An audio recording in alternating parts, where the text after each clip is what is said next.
So, hey, so everybody who's coming in, welcome. Kind of an impromptu live. It's like this is I think this is the literally the first time we're talking. You know, Yeah, it is. It is. yeah. So, tell me a little bit about yourself. Like, what kind of got you started in Substack, and and how are you now my new weirdo friend? Yeah. Yeah, yeah. So I am a community college teacher, and I have a lot vested in this moment. A lot of concern for my students, a lot of concern for trans people, a lot of concern for survivors of childhood sexual assault. And I feel like in a moment in which my sort of career is becoming verboten, right? I was like, well, screw it. I'll go online as a Muppet at first, not show my face, and just like write the things that I know, the stories that I know that need to be shared for people to shift the conversation so that they can actually see mechanisms of power working that I think don't often get talked about when we're talking about mainstream media stuff. So I came here as a Muppet, and then halfway through, I was like, you know what? I think I just need to get over my affection for Gonzo and just show my face. And so here we are. Yeah. Now, you'd be surprised at how a lot of people start that way. I actually, I started this. I kind of started it twice, where I first opened my Substack in July of last year, and I was going to write about like anxiety and depression, and I just wasn't feeling the first piece, and I literally let it languish. I just was like done. So this first Yeah. draft was in there, and then uh Kamala lost, and I was on a business trip. And I was in Las Vegas for the American Film Marketplace. I was like, oh, we're gonna like pitch a movie, and we're gonna celebrate because Kamala's gonna win, and da da da. And none of that happened. Neither one. Like, didn't sell film, didn't get funding, and Trump won. And so it was like, so I had to go to a meeting in L.A. and I was staying at this place called the Hotel Ziggy on Sunset. Um, and I'm late. I didn't even want to go out. I didn't want to do anything. And like I got food in the room, and I'm sitting there, and I'm just like, man, like I was like, so I wrote my first piece, and then I wrote another one and another one, and I was just kind of writing for myself. And then like it's funny because the first live I ever did was when Schumer caved on that CR, right? When he stood up and said, he goes, "You don't have the 60 votes." And they said, "Okay, well, we're just gonna like gut this." And he says, "You can then now vote on," like, it was the weakest thing ever. And I got so furious, and I just jumped on a line. And Yeah. and Yeah. that's kind of what started it for me. Cause I didn't plan on ever, like, I'm never doing a live. I'm never gonna do it. Never. It's like Yeah. now. Yeah. Yeah. Yeah, no, and I feel like, the way that Chuck Schumer, who absolutely needs to be pushed out of his leadership position in the Senate, the way that he interacts with the country is traumatizing because it is very clear that he does not care about his responsibility to everyday human beings. He is so ensconced in his own power that it is just so easy for him to shift his center to power, even if there are people who are being bullies. So I cannot think of a better time to be like, screw it, I'm jumping on Substack Live and I'm gonna show my face because, like, yeah, when I think that, and this is just maybe the last thing I'll say, I feel like for a really long time we've been fed a really BS story about leadership coming from the top when it's always been us, and so I'm Yes. really glad that you jumped online and that you have been a voice that has been really saying some plainly spoken truths that people need to hear, because I think that we need to like re-experience as neighbors that leadership and power has always been collectively ours. Yes. No, you're absolutely right. I think, and at this time, I you know, I and I like this last time, and I've even had friends check on me, like, "Are you okay?" Because I quit being a 20-year Democrat, basically, Mhm. because I joined the party in '06, Mhm. I got politically active because of the Iraq War. Like, I had hurt my knees in a training accident. I was out of the Marine Corps Reserves. I had friends of mine that were going to go overseas. And so I was like, okay, I've got to do something. So I protested, and I got involved in politics. And I was an independent at first, but then, I voted for Kerry in '04, and Mhm. then I switched in '06 to become a Democrat. And like, it was really, and it was just sort of an FU to the Bush regime at the time. Wasn't really like, like, okay, how can I stand in the absolute most opposition to these people? Right. And um it was Obama that kinda, like, really kind of sparked an awakening for me, like, "Oh, okay, like, here's the political leader I've been waiting for." And what I've seen since then has just been disappointment after disappointment where it's like, and I got to the point where I got sick of carrying water for them. Yeah. And so this last time, I I was like, "I've had enough, like, I'm over this." I don't know what I'm gonna do, but it's like, I can't keep pretending that everything is okay. Or, like, even now I get sickened by all these talking heads that are like, well, no, guys, this was actually a win. This was actually a win, guys. And there was always this thing that I had, especially being in the public in the small way that I am, that I can't savage the party too hard. Well, no, I've got to try to rally the troops. I've got to try to do this. And I just said, man, I'm tired of that. Like, because as a disabled veteran, like, you know, as of right now, I have 100% access with VA healthcare. Mhm. And my healthcare is better than most Americans, which is sad. And so I was like, somebody asked me today, they're like, man, are you upset because your premiums are going to go up? I'm like, I don't pay premiums. I'm pissed off for all my friends who are going to be asked out and not be able to afford this. And the thing that I've thought about, and this is something I like, given your background, you can touch on, is like, yes, we're always going to kind of be a two-party system eventually. But the problem we have now is the two main parties support one master, and that's the Mhm. rich and powerful. There's no party that supports working people or middle class people or anybody that's not a political donor. And my thing is like, that we need to change that somehow. And the thing that I'm thinking is like, if you have to have pressure inside the party and outside. You have to kind of do it in tandem, you know. Yeah, so Yeah. what are your thoughts on that? Yeah. So, I mean, I want to echo what you said about one. I think we began our political protest at the exact same time for different reasons. My dad is a Green Beret in Vietnam, and Wow.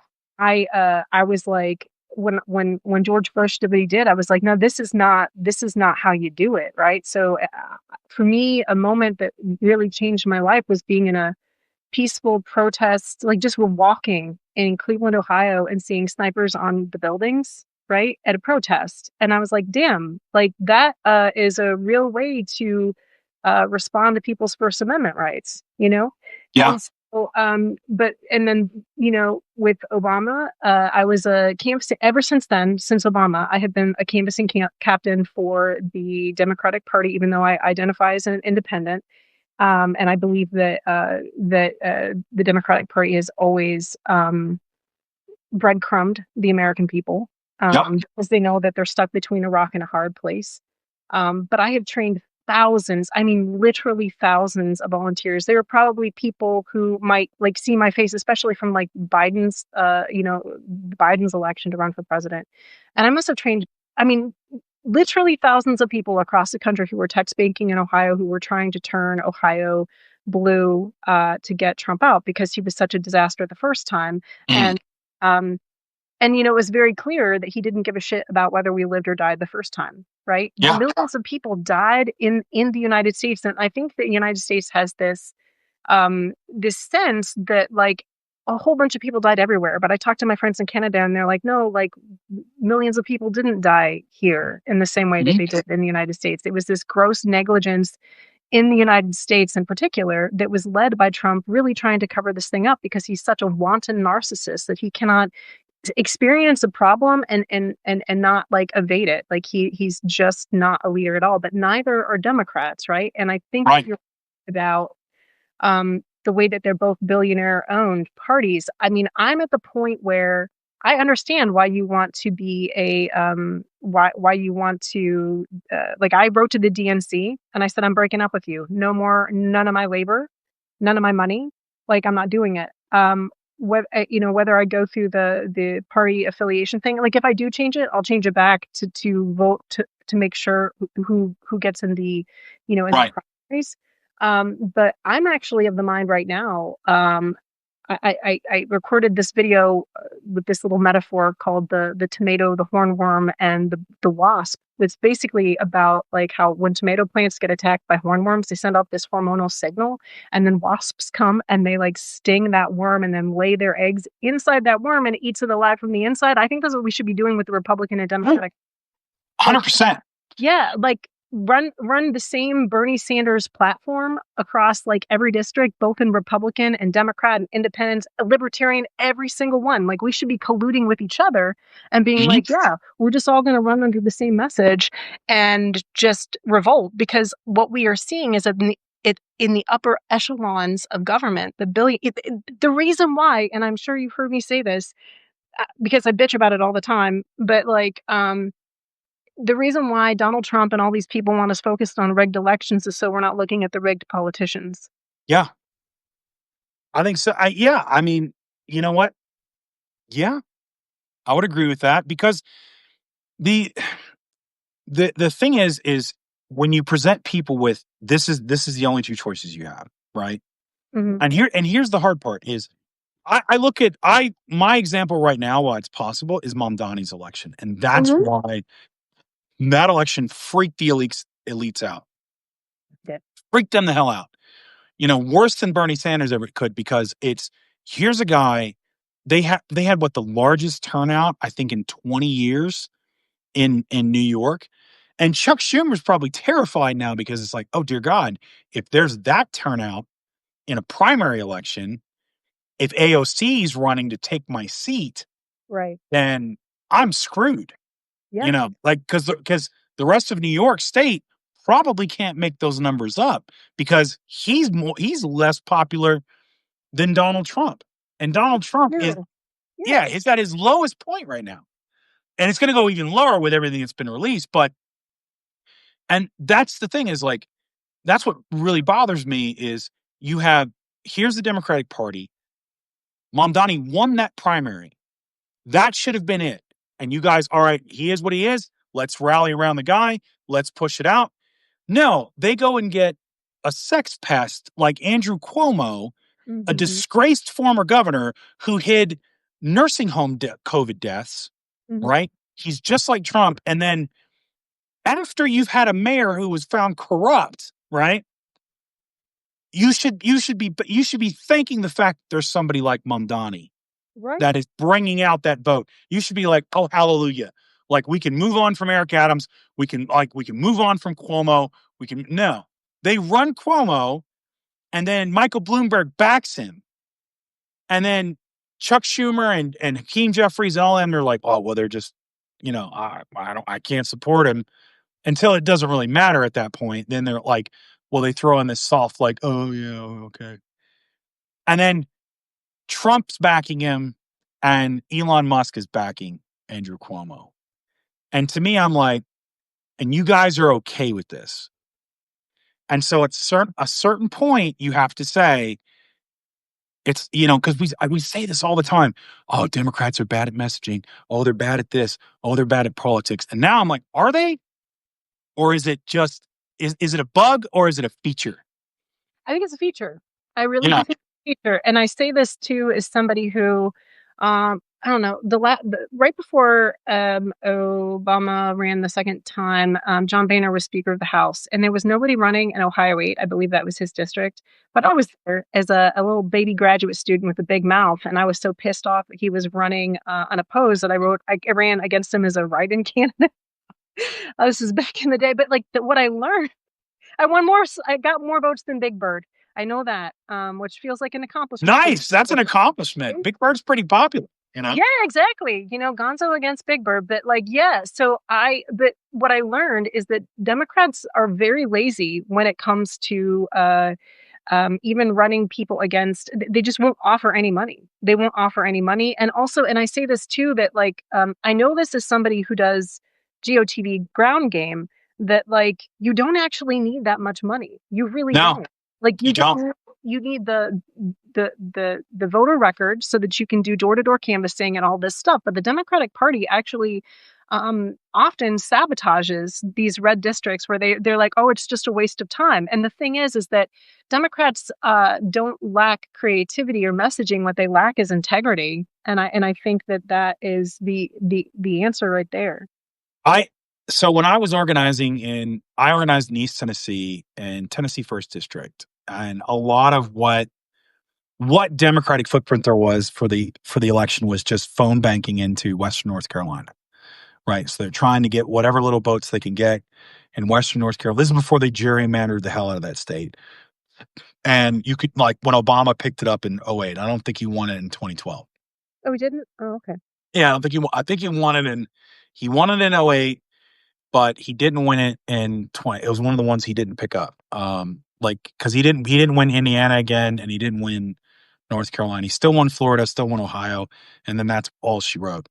Yeah. Um and so, like, when OFA came in, so we had a PAC, right? And basically it was just the Northeast Political Action Committee, very small, just like it was just they rented an office. There was a woman that ran it, and we organized out of that office. Like it was like maybe a thousands operation versus like they weren't even like not even tens of thousands, right? It was shoestring.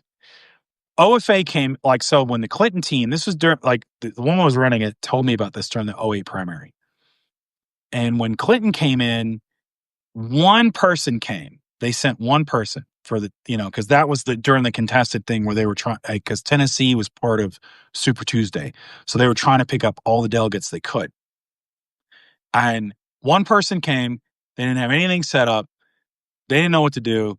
They expected the PAC to do everything for them, and it's only one other person.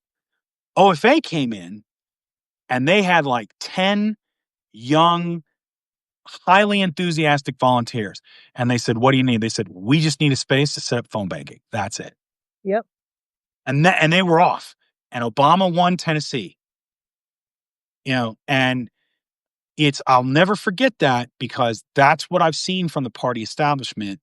And that's, it's honestly why I got out of working for the Democrats directly, right? But, I stayed in the party, but I got so sick of it because it's, you couldn't get any money from the state of Tennessee to organize in the first district, even though first district voter turnout was 32%, right? So there's this Mhm. big swath of independents that you could absolutely turn out, but they're not going to give you any money because they're like, it's a lost cause.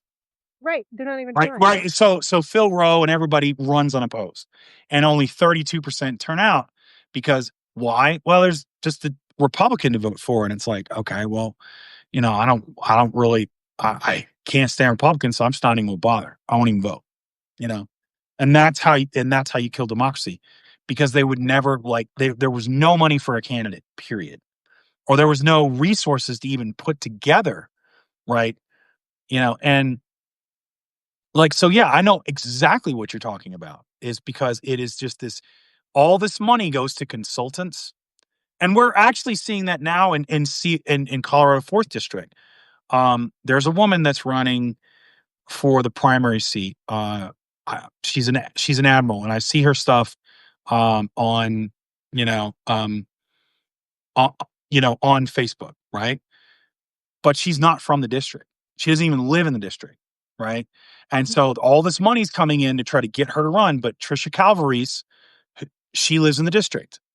I get her emails all the time. I've met Trisha. John put it.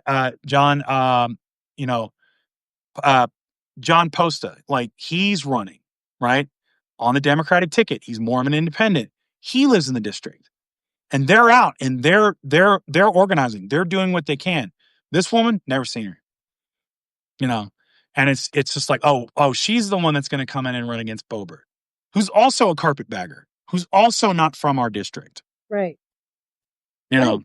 Yeah, and I mean, at some point, and I mean this, like, so when I was talking about, like, early on when we talked about, like, why did you come to Substack? I think another one is that we, again, shifting stories. So we have this attachment to, we have this really, I think, I don't want to say, I'm going to just say innocent. I don't want to say infantile, but we have this sort of relationship towards, it's like the Democratic Party is good and the Republican Party is bad, and nothing ever bad can happen out of the out of the Democratic Party. And so Right.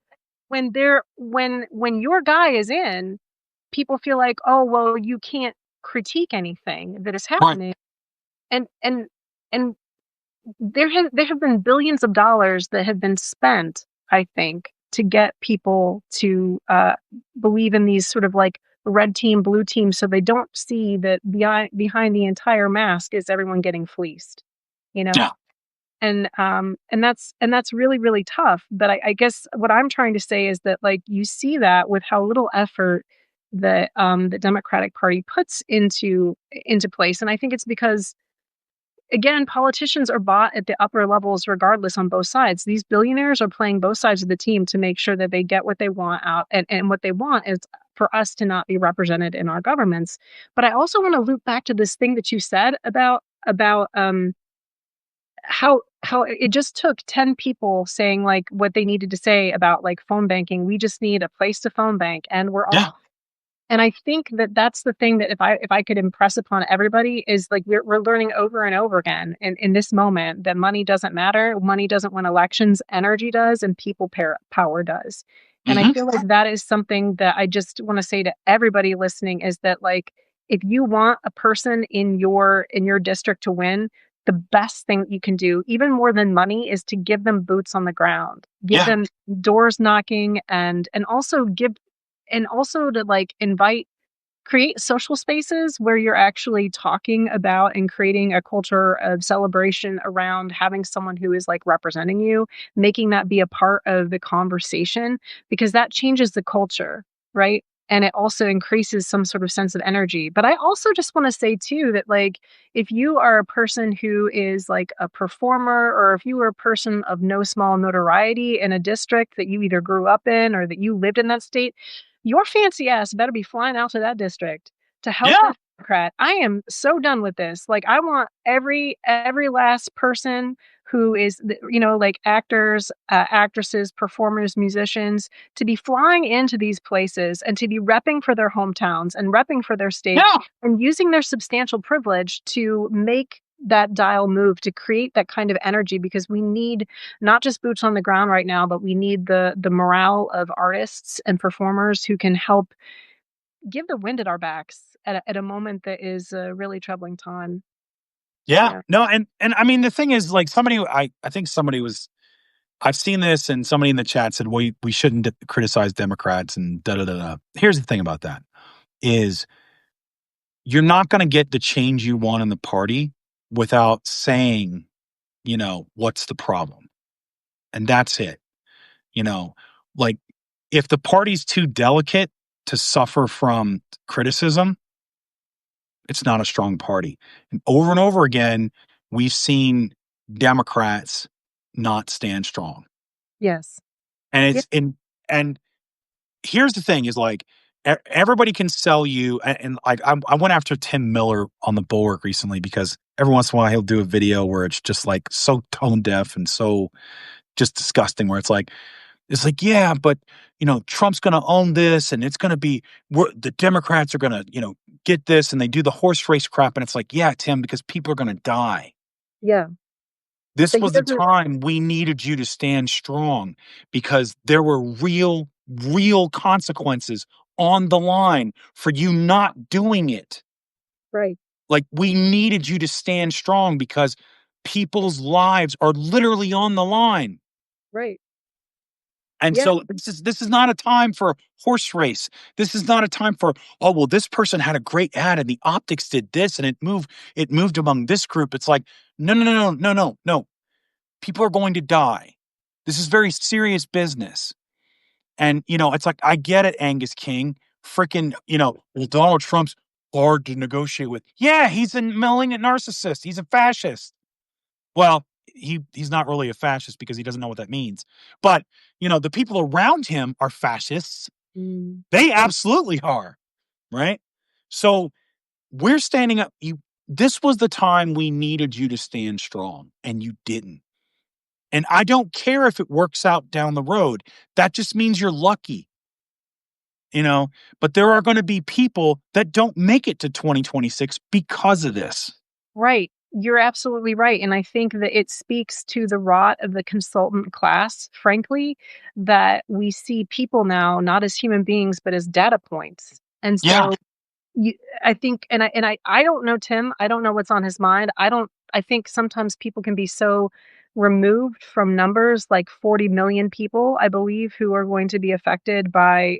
I don't even know. I would imagine even more than that are going to be affected by the collapse of healthcare. And I think that sometimes because we have been so trained to see ourselves as consumers and as data points, that we can't really imagine the human suffering unless and until it's right outside our front door. And I think that is it speaks to I think also a lack of shared responsibility of just like everyday neighbors who've really checked out on autopilot, right? That this has also kind of happened because we've been encouraged to, vote every 2 years or every 4 years, or just as long as we vote, then we don't have to pay attention to anything that's happening. And I think that right now, the only way that we get through this moment is especially when we're talking about the Affordable Care Act subsidies going and people are going to forgo healthcare. We are going to have to start relying on nurses and pop-up clinics and doctors to start realizing, and medics to start realizing, you know what? I don't have to wait for a medical school to train people how to provide basic care. Like, we are at that level of emergency that we're going to have to find our own agency and move outside of systems to provide each other parallel systems of support, because Donald Trump's goal the first time around is the same as it is this time, which is to kill as many people as possible. And the fact that people can't see that is rather disturbing to me. It's like, how everyone is so focused on what's on Donald Trump's mind when the whole time all you need to do is pay attention to his actions. Right. I could care less what's on his mind. I really could care less.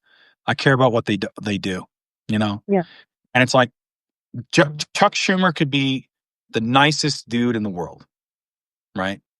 But he's he's not built for this. He's not built for it. If he was a quarterback on a professional football team, Yeah. he's done. He's going to the pine. It's like, no, we're putting somebody else there, and we wouldn't even think about it. Right. Right. So, like, not even close. Yeah, and the fact that there are Democrats right now, I mean, just to loop back to that Ro Khanna says that there are Democrats who privately believe the exact same thing that he does, that Schumer should be out of the speakership, and they're afraid to offend their donors. My dudes, are you serious? Like, that's what you're worried about? Because I gotta tell you something, as like someone who is like a working class person, I'm serious. Like, the people you should be afraid about are everyday people. You should not be afraid of your donor class. Like, I think sometimes the donors loom so large in their lives that they do not really grasp the number of the American people, and that you can suppress the American vote all you want, but you cannot suppress the American people, and they will absolutely come for your asses if you betray them. And I just don't know. And I don't mean like in an uprising way. I mean in a kind of like, there are all sorts of strategically nonviolent ways that we can crumble the infrastructure of support out from under their trifling asses. And I think we absolutely should, because if people right now are more afraid of billionaire donors who are aligning with fascists, we have an integrity problem that needs to be rooted out of both parties. And again, I'm seeing people like saying, well, if you trash the Democrats, that helps Trump. No, it doesn't. It really doesn't. I'm telling you now, because I'm telling you, someone who's organized. I'm telling you, like, most people do not trust the Democratic Party. They don't. They may trust individual politicians. They may trust AOC. They may trust Bernie. They do not, for good reason, trust the Democratic Party. And if we're going to change that, this is like being an alcoholic, man. You have to first accept what the problem is. We have to accept it. Our leadership the Democratic leadership has failed the American people because, as you just pointed out, they are beholden to their billionaire donors, to their donor class. That is a problem. You cannot have two political parties in a two-party system who care about the rich and don't care about, and everyone else is a distant second or not at all. Right. We can't have it. It's not going to work. We can't. And I want to back up what you said too. And also, like, I want to, all right, so speak to the very real fear. If there, I haven't, the comments are going so fast that I can't see It's them. okay. But I can feel the anxiety in the comment, like, oh, we can't trash the one party. But there's a difference between trash and earnest criticism. And when Yeah, power is critiqued, they always act victimized, right? But our always. job is not to cape for power. Our job is to mobilize critique and to show unhappiness and to show what we want. And I just want to like back this up with a book for people who are like, oh well, I don't believe they don't believe us, right? Go read George Lakey's How We Win. In the face of fascism, every single country who has beaten back fascism, you know what they did? They didn't do the George Carville, oh, we'll go centrist. What they actually did is they pushed for working people, because fascism is always arising from power hoarding, right? Mhm. And redistributing that power boldly is what gets us there. And so the American people have a right to exercise their First Amendment right and express unhappiness with the Democratic Party, to help them understand where the political winds are shifting, so Yeah, that we can get the party that will actually oust fascism, because centrism is not going to oust fascism. And I say this too because one of the ways that the billionaire class has been rigging this has been by really peddling Islamophobia and phobia against immigrants and trans people. And I know that it's bullshit, because this is me, a 46-year-old non-binary trans person. Do you know what my demographic is on YouTube? 65 and up. Those are the people that I am the most popular with. So I call absolute fucking bullshit on the idea that trans people are a wedge issue. But I do know that billionaires pour tons of money into these divisive politics to edge Democrats to the center so that they can get their financial interests protected. It is an entire goddamn racket. And they just pick off marginalized people. Like, who are the people that we can try to convince the rest of our neighbors to see as less than human, so that we can get the Democratic Party to be frightened little tulips? And then, well, yeah. And then, and I don't even know if tulips are actually a very hardy bulb. I should have picked something like a hothouse orchid. But my point, that's you know, great. it's That's just, awesome. but I just, yeah. So it's just, it's all a scam, I think, Yeah. I think no. I think I remember when when I was organizing back in 2012, and that was when the LGBTQ activists were really pushing for gay marriage, right? Yeah. And and so because you had DOMA and all this other stuff, Hmm. and they're really pushing for that. And I was The one of the difference, people. I don't know. Mhm. Just want to, Yeah, I was one of the people that said, no, we gotta wait. We can't do that now because we're gonna, this election's too important. Down the road, da da da da da. It's like, they're pushing for marriage equality. Well, no, you guys just have to wait. And I remember, like, Biden did the means testing, the slip up, right, that he did, hmm and then Obama came out and said, yeah, I've evolved on gay marriage, and it was fine, wasn't a problem. And I was like, damn, I feel like a real shitheel for like pushing that message. And that taught me, I was like, no, I'm never, ever again going to compromise on civil rights.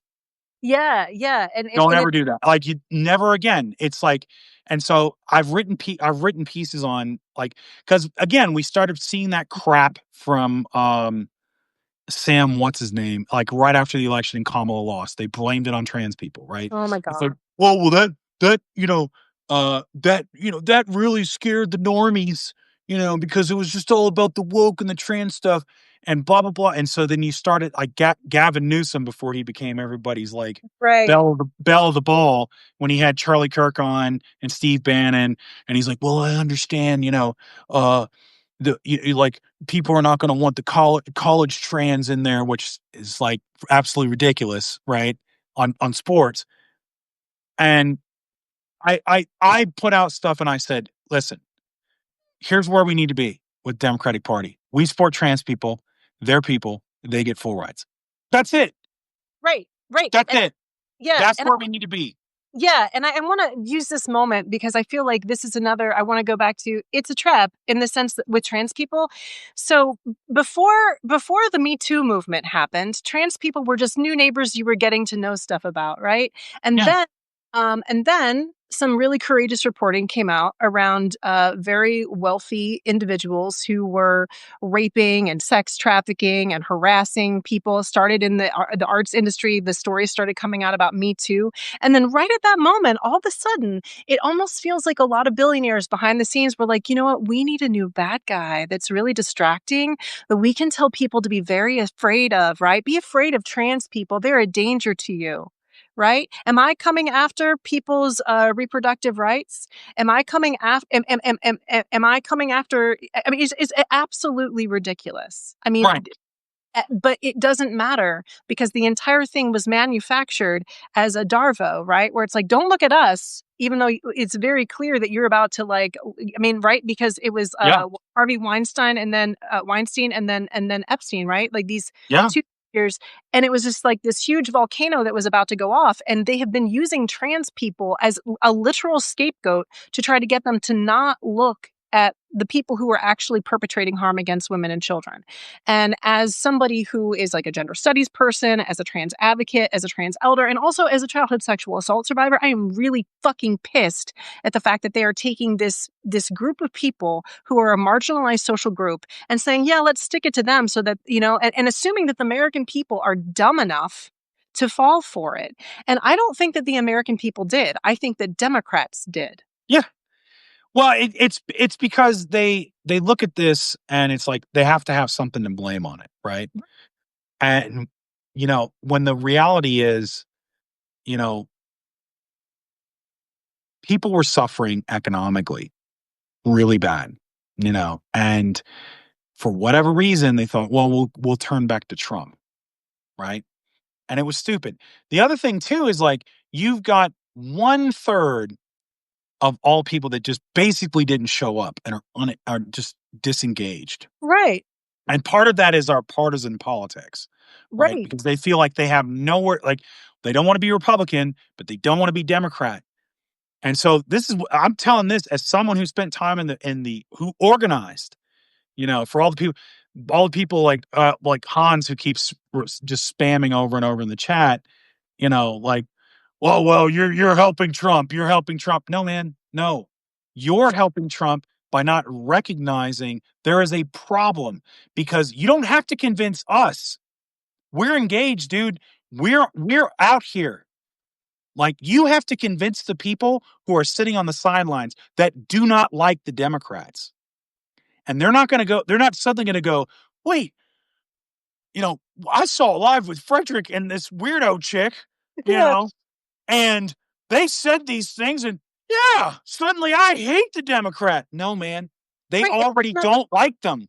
Yeah, and You that's not know? even like what we're saying too. I mean, like both of us are very clearly would strategically vote for Democrats even now, right? Like in the sense that like we know that like we have to do something, but I think that the answer is actually larger than that, and I think it is a needs to be a massive coordinated full Yeah, frontal offense against both parties and just being like, cool, none of y'all want to listen to us. We're going to overtake every single one of y'all's parties with the same goddamn platform of affordability and also how about we all get our First Amendment rights? How about we all get our Bill of Rights and it applies to all of us equally? I kind of feel like that's a pretty popular thing, you know?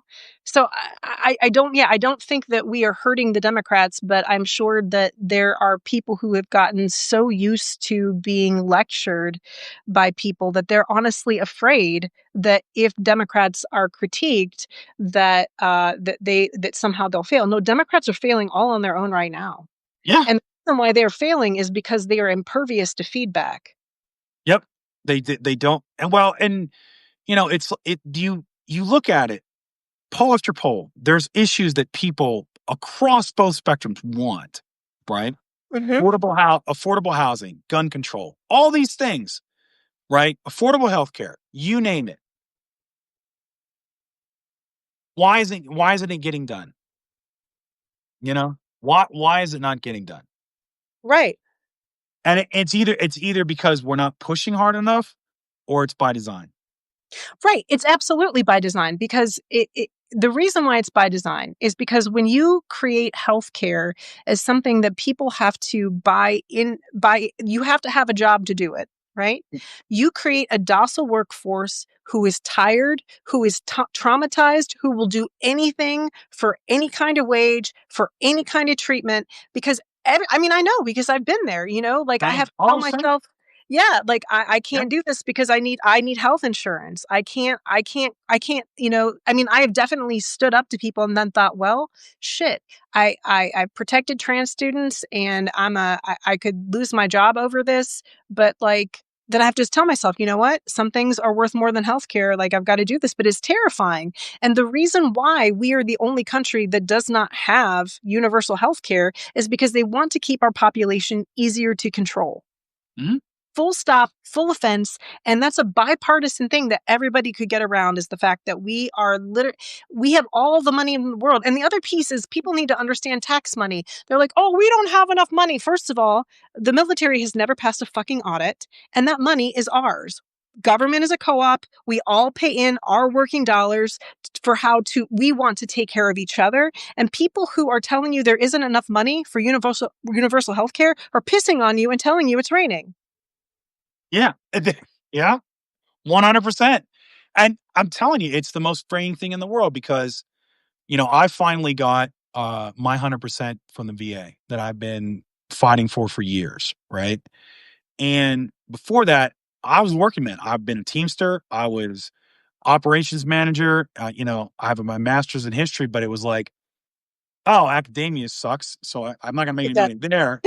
So I gotta go. I'm gonna go throw bags for a living, and then I'm gonna manage the guys who are throwing bags.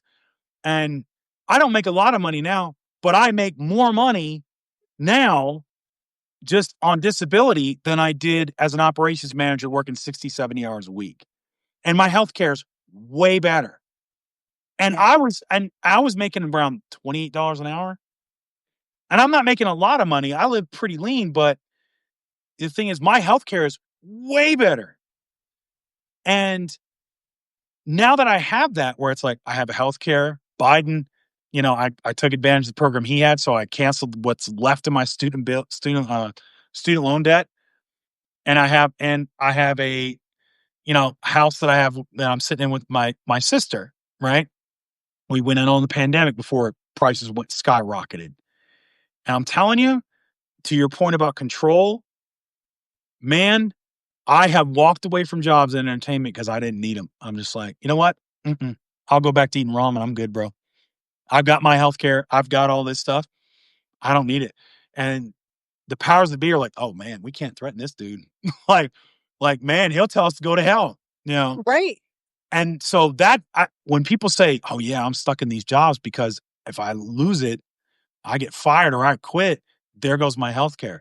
Oh, because if you had universal healthcare, you can't treat your employees like garbage anymore. Right. Exactly. Yeah. I mean, I've said this, a lot, which is that I think, when people think of fascism, they get really scared because it's like it functions as its own scarecrow. But fascism is really the wheel of power and control. It's domestic abuse at scale. Domestic abusers control your money, control access to your healthcare, control what you eat, control attacking the vulnerable, right? Control who you can associate with and what you can say. And once you realize that this has always been playing out. Like fascism has been here. It's just been slowly unveiling as it has been enabled, right? But these Yes. people have always, I mean, because it's essentially power hoarding, right?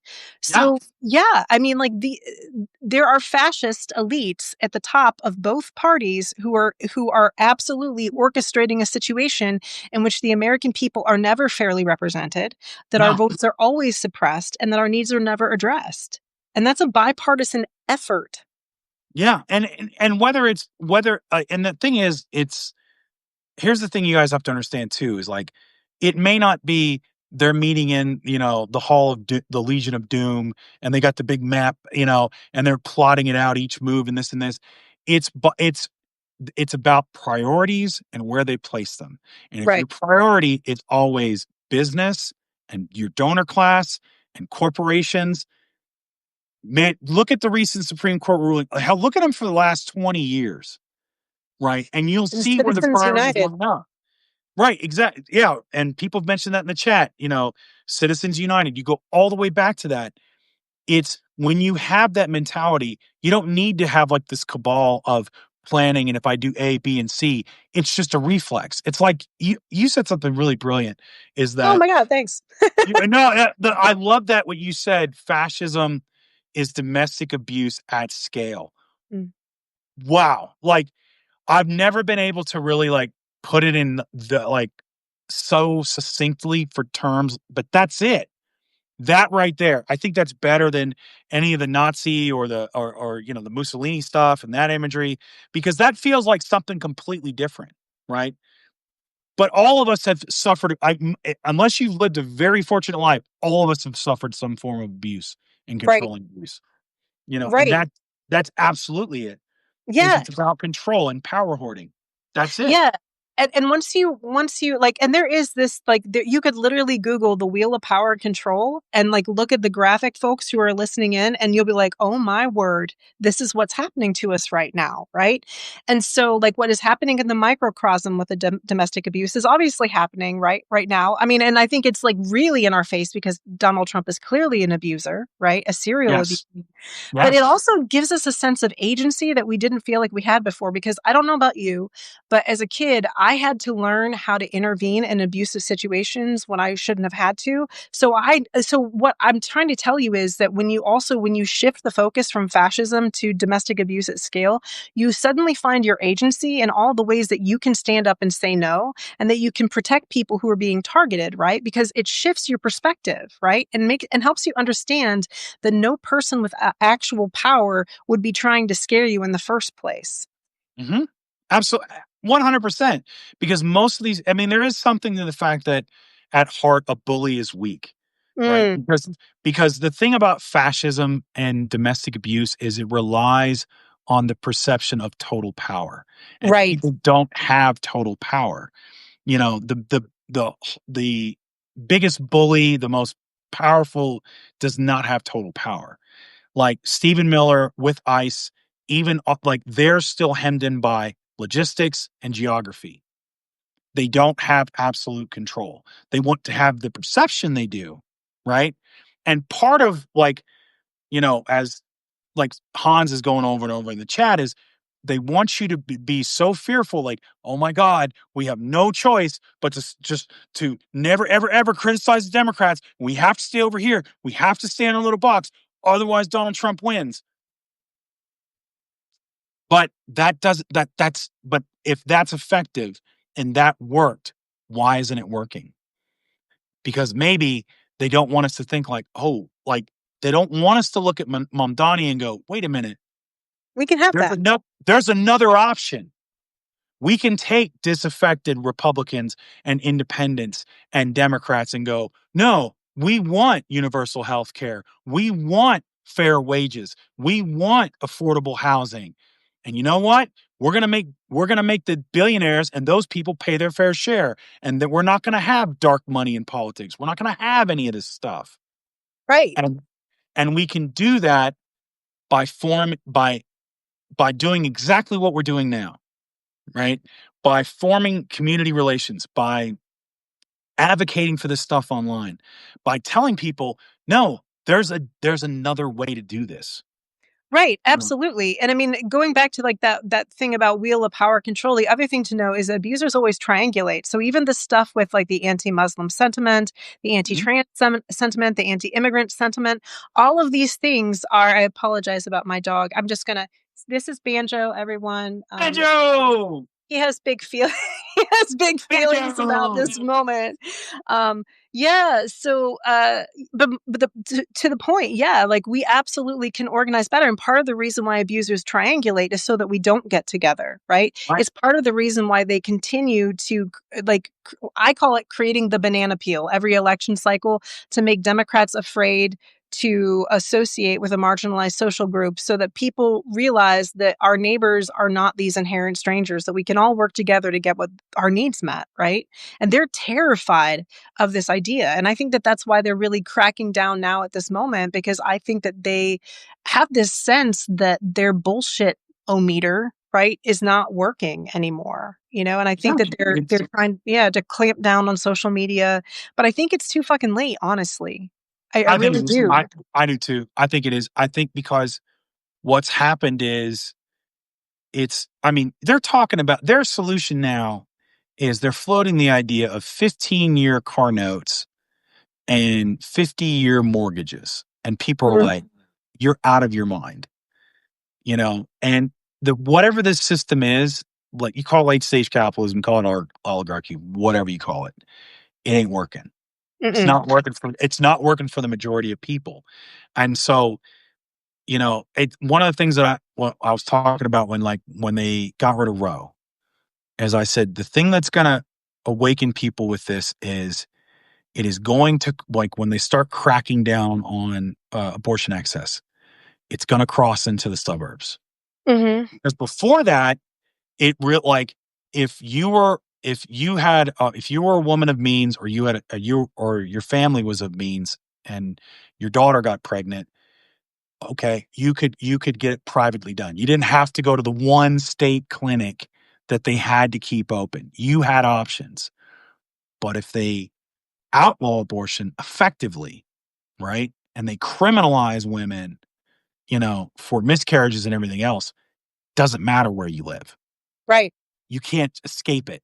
Now it's crossed over into suburbia. Now it's crossed over into people that had that privilege and suddenly you don't. And Right. you're seeing that economically as well, where it's like, I like what's happened is it's reached into tech. It's reached into people that were supposedly, well, if I go to college and I get the degree and I get the student loans and I do what I'm supposed to, then I'm going to get the house and I'm going to get this. And you know what? I don't have time to worry about the poors. And it's like, no, fool. Now you're down here with the rest of us. Right.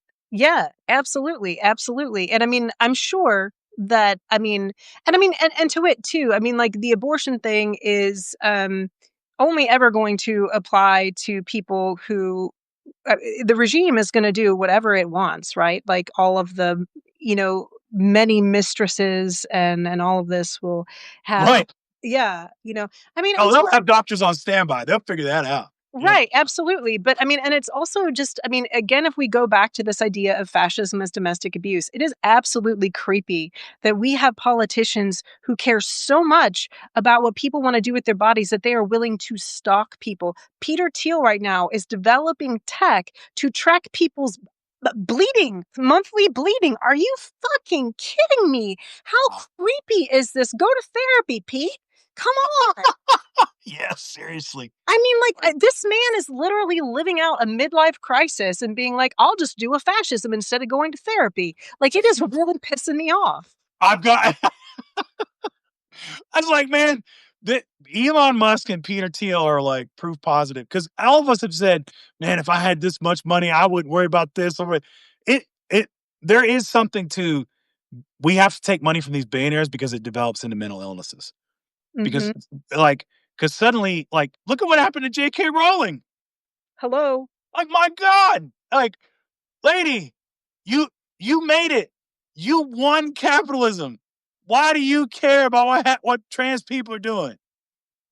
You don't want to be No. around a trans person? Then don't be around them. You can literally shelter yourself away on an island if you wanted to. You got so much damn money. Right, Like, right. why do you care? Because again, they think because they have all this money that their voice matters more than everyone else, and they can tell the world what they need to do with it. Right? Right. Yeah, absolutely. And I also think too that there is a lot of like bad faith nudging again by like people who have intentionally like tried to create trans people as this dangerous group. And I think that a lot of survivors of assault, particularly women, feel more comfortable cisgender women more comfortable displacing their anxieties about their fear of being sexually harmed onto trans women that they don't know than it is to say, hey, like I have experienced date rape 3 times in my life as an adult woman. And it's harder to speak out about that because you experience a culture in which that's never taken seriously. So it's so much easier to take it out on trans people who are never given a voice to speak to themselves, right? And J.K. Rowling is absolutely doing that. So I'm not saying that she may not have legitimate fears or concerns about like sexual assault in general, but it has nothing to do with trans people and everything to do with like rape culture. And I think that we really need to shift the conversation. And I think that's what makes this Epstein moment such a it's like bringing all of that into high relief right now. And it's a 100%. conversation that needs to happen. 100%. Yeah. We're gonna wrap it up here, but this has Yeah. been an amazing conversation. Same. I'm so glad we did this. And thank you so much for making time again. Yeah. Yeah. So, we absolutely need to do it again. Yeah. Well, listen, next time you want to talk, you just let me know and I'll be there. I will. Thank you so much. Yeah. And where can people find you on Substack? So you can find me at Your Weirdo Friend, and I will be your weirdo friend. So thanks. So thanks for hanging out tonight. All right. I love it. Thank you. Yep. Bye bye.